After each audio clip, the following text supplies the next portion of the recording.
बिस्मिल्लाहिर्रहमानिर्रहीम। अस्सलाम वालेकुम।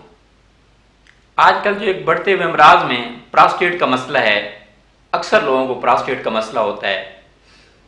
ख़ास तौर पे ये 40 से 50 साल की उम्र के बाद ज़्यादा होता है। तो इसके लिए अल्लाह की दी हुई नेमतों में इसका इलाज मौजूद है। अल्लाह ताला की इन्हीं नेमतों में से खजूर है। खजूर जो है 4 दाने रोज़ाना इसके छोटे छोटे पीस कर लें और दूध में बॉयल कर लें। खजूर भी खा लें और वो गाय का दूध वो भी पी लें, गरम गरम पिएँ।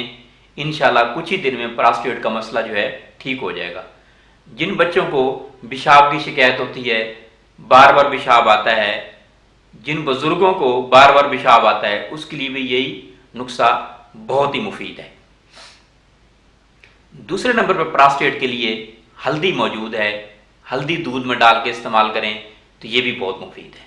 बहुत बहुत शुक्रिया।